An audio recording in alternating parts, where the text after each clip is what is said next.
Hi guys, Angelic here. So I recently gotten all the mythical cards and I want to, showcase it. So basically there's one mythical card for every single class. So let's go through it. So firstly you have this Shining Valkyrie, which has the following effect. It has brush, and then you also put a fairy into your hand and change its cost to 0 if at least 5 damage was dealt to your leader during the opponent's previous turn. And then put 3 fairies into your hand instead.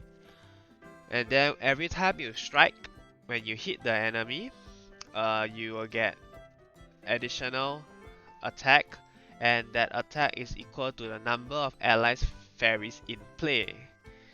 And then if you evolve it, so it becomes a storm instead, and you will receive the same effect. And then now you have this sorcery of 7 forces for the runecraft. So whenever you play a spell, and basically if you have 7 spell on your hand and this card on the field, you just win if you can play all 7 spell on that turn itself.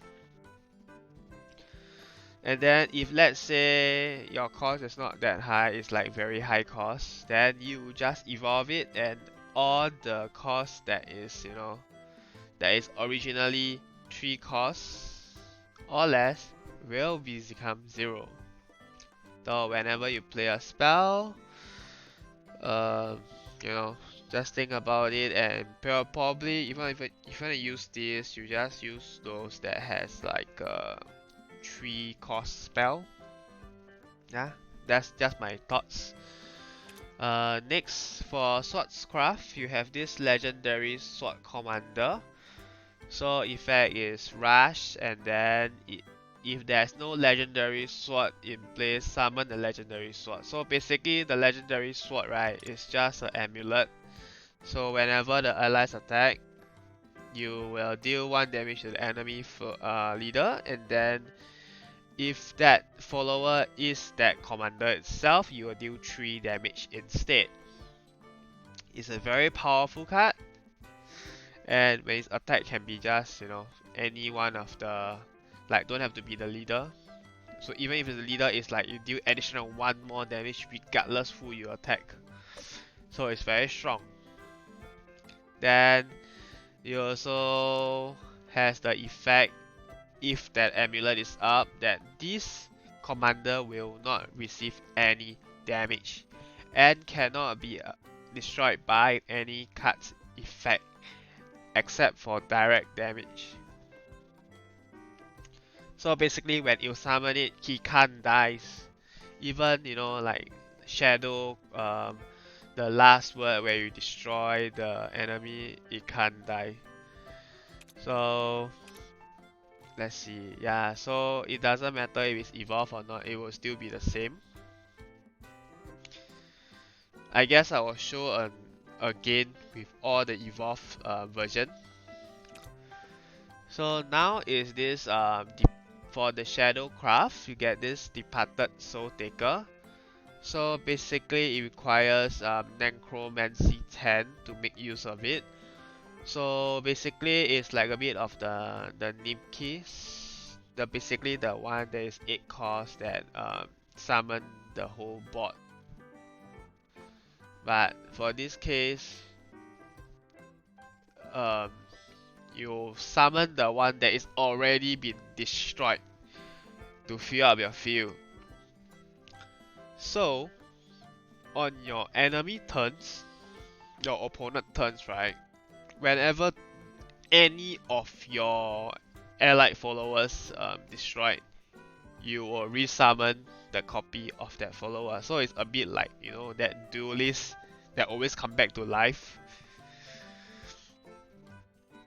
So it's the same even if you evolve it. So let's look at the the Blackcraft now. So for Blackcraft, you have this Dune Lord of the Abyss.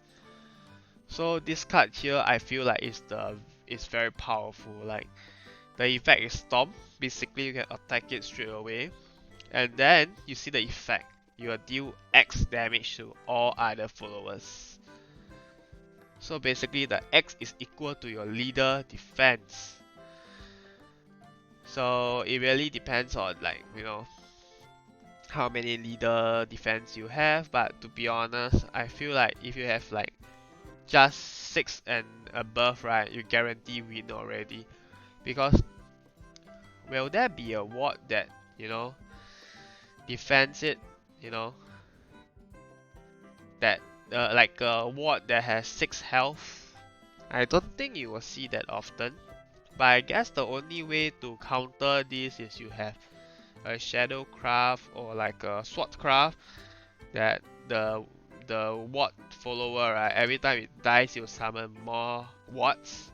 Yeah, you probably can use that to defend against this card here. Then if you have 0 card in your hand, you gain +3. So, you know, sometimes the Bloodcraft like to play a bit risky and then, you know, just go all in with your hand empty. Yeah, so you can, you know, have something like this. Like a top deck card. So, for this case, you are going to have the... So if you evolve it, right, then your leader and this follower itself, for until the next of your turn, you will receive 0 damage. So isn't that powerful? Basically, you are immune for 1 turn up when you play this card. Next, for Heavencraft, you have this Imperial Saint. So what it does is it restore 10 health to your leader, and then you gain ambush for this card here. So for that 1 turn until the end of your opponent's turn, but it cannot be evolved. But it doesn't matter, because at the start of your next turn, you are going to destroy all the followers, discard your hand, and then you're going to evolve this card for free. After you evolve it, right, then you just need to hit once. Then you're gonna get an extra turn. It's like your Runecraft Dimension Shift. It's like a free turn. And like, you know, Heavencraft had a lot of bursty effect. Imagine doing that and then, you know, do a lot of shitting. Yeah.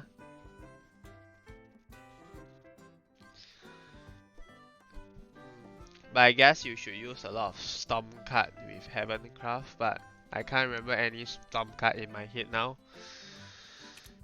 Next, you have the Dragoncraft, which is the Infinite Flame Dragon. This is like the most hype mythical card out there, because Dragoncraft itself is crazy fast-paced deck, where you can ramp up the card using Isla or Dragon Oracle or Dragon Fever, I think, to increase your play point very fast. So every time you summon this card here, you're gonna deal 5 damage to the leader, no question asked. Afterwards, you can attack. So every time you deal the damage to the enemy leader, you will deal additional... Oh, sorry, let me restart it again. So basically, every time you strike any of the followers, right, you will deal the same amount of damage that you have. Sorry, the same amount of damage this attack has straight to the enemy. So it's like piercing effect. So now, if you evolve it, right, then you will deal X equal to the number of other followers with 5 or less defense. So let's say your enemy has like 1 follower, you will deal 1 damage. If it has 5, then you deal 5.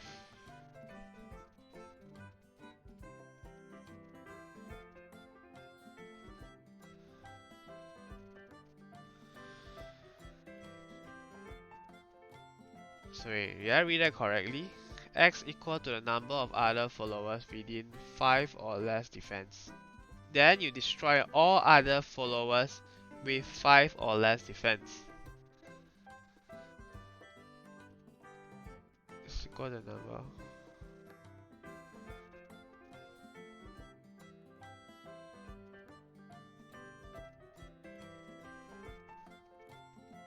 Yeah, so basically you deal when you evolve. So depending on how many followers that they have that has 5 health and below, you will deal the total like number of the followers to the leader itself. Then afterwards you destroy all other followers that has 5 defense or 5 health and below. So same thing, if you strike the leader, you will deal this amount of damage. It's very crazy. Okay, so now let's look at the evolve stage of all the cards.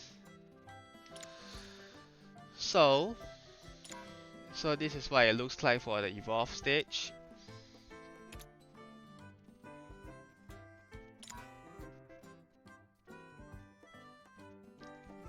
Next, evolve.